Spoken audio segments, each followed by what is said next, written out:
Hello বন্ধুরা, তো এখন দেখেন আমি কতটা উঁচুতে আছি। তো এখানটা হলো আমাদের বাড়ির টপ লেভেল, মানে এখানে জল ট্যাঙ্কি আছে, এই দেখেন। তো একটা বাচ্চা পায়রা সেট করব, তো তার জন্য আগে এখান থেকে উঠলাম, দেখলাম এখানটা কীরকম। তো দেখেন এই পায়রাটা সেট করব। এ দেখেন কালাঙ্কা বাচ্চা, নতুন নতুন জেনারেশন আর কি। তো দেখেন এর চোখের পট্টিটা উপরে হলুদ আছে, দেখতে পাচ্ছেন আশা করি। আর ঠোঁটটা দেখেন, হেড শেপটা খুবই সুন্দর হবে এখানে লোমগুলো উঠলে। তো এই পাশের চোখটাও দেখেন। তো এই পায়রাটা আমি সেলে রেখেছিলাম, তো 1000 টাকা রেখেছিলাম, মানে 1000 না, দুটো পায়রা আমি 2000 টাকা বলেছিলাম। তো সেখান থেকে ভালো রেসপন্স পাইনি, তো আমি ভাবলাম বাচ্চাটাকে উড়াই। তো একটা দাদা বলছিল পায়রাটা কতক্ষণ ওড়ে, তো আমি এটা নতুন বাচ্চা, মানে ফার্স্ট বাচ্চা, যার কারণে আমি বলতে পারিনি। তাও আমার আইডিয়া এটা 5-6 ঘন্টা আরামসে উড়বে গরমে। তো শীতে ওড়াবো না, শীতে সেট করে রেখে দেবো, গরমে ওড়াবো। তো এগুলোতে দেখি ভালো উড়ান পাবো আশা করি। ডানা দেখলে বুঝতে পারবেন এই পায়রা উড়বে কিনা।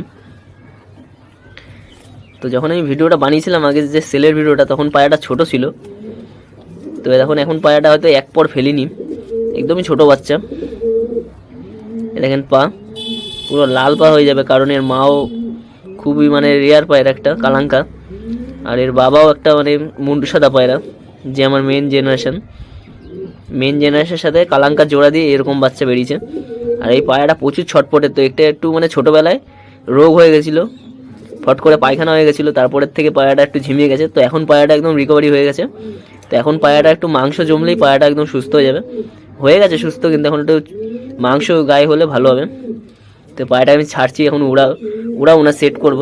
তো আপনাদের দেখাচ্ছি, দেখেন।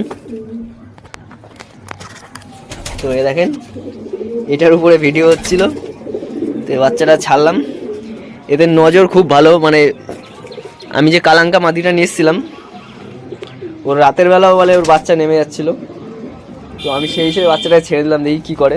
এর সাথে একটা পায়রা ছাড়ি, গোলা পায়রা, নাহলে একটু সমস্যা হয়ে যাবে। এ দেখেন এই গোলা পায়রার সাথে ভালো পায়রার জোড়া দিয়ে বাচ্চা তুলেছে। তো এই গোলা পায়রাটা ছেড়ে দিলাম।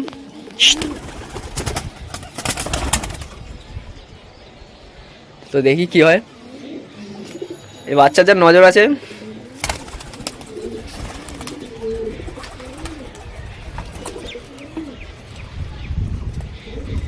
আশা করি বাচ্চা যাবে না। এখন এই টাইমে পায়রাকে আমি খাবার দেবো, যার কারণে পায়রাকে ছাড়ছি।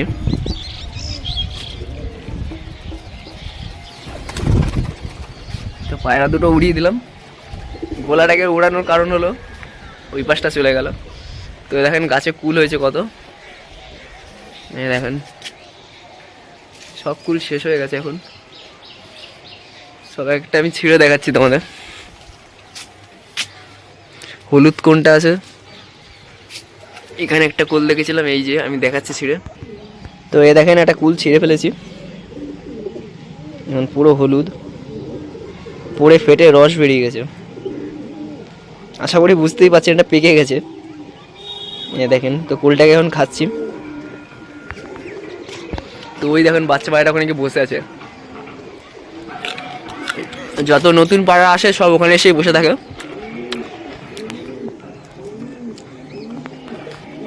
আর আমি যে কটা বাচ্চা উড়াই, সব বাচ্চা ওখানে গিয়েই বসে। মানে ওই জায়গাটা এতটাই মানে ফেভারিট পায়রাদের জন্য। আমার পায়রা যদি নাও ছাড়া থাকে, ওখানটা এসে পায়রা বসে থাকে অটোমেটিক। যার জন্য ওই জায়গাটা আমি বারবার দেখি যে ওখানটা পায়রা এসে বসে আছে কিনা।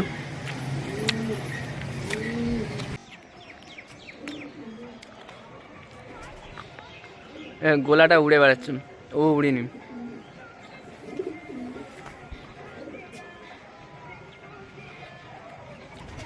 তো যাদের পায়রা নজর খারাপ, প্রথমেই ছাড়বেন না, তাহলে পালিয়ে যাবে। পায়রার নজর ভালো বলে আমি এইভাবে ছাড়লাম। একটা চিল এসছে, নির্ভয়ে ছাড়লাম বিকেলবেলা, মানে বিকেলবেলা। তো এখন বাচ্চা পায়রাটা উড়লো, কই গেল, এই যে ও জাস্ট ওইটুখানি সময় এখানে বসলো, বসে মানে এরিয়াটা দেখে নিল। এবার দেখি পায়রাটা কীভাবে কী ওড়ে। দেখেন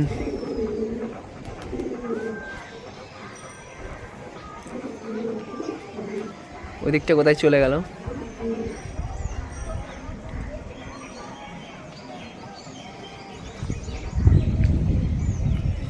ওই একটা পায়রা, আর একটা পায়রা নেই।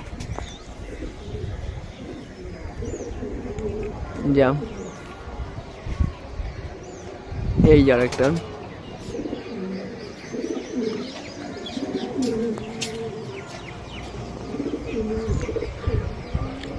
দেখেন, নজর দেখেন, যেখানে বসবে সেখানে মানে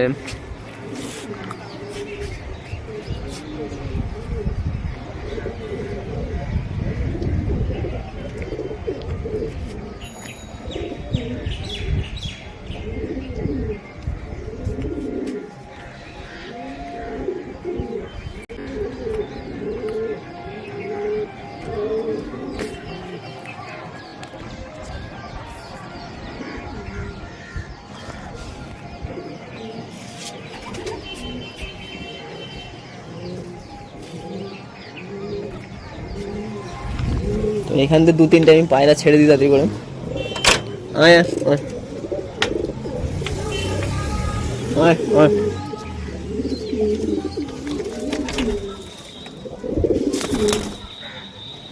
এখানে পায়রা ছেড়ে দিলাম।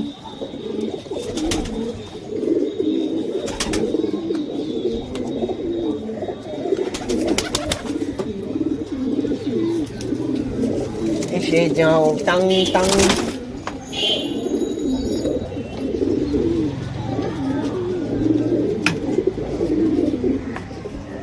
একজন বসে গেল, আর বাচ্চাটা বসতে পারেনি।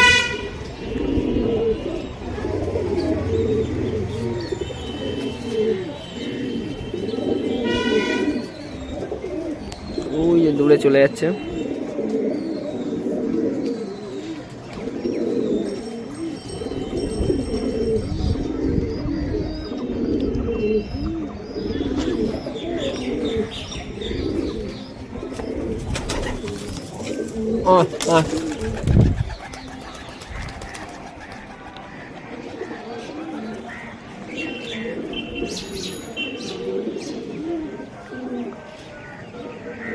বসে পড়েছে।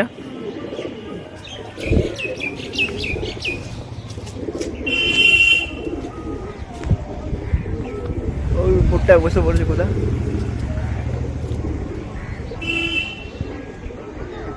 ও না, ওই যে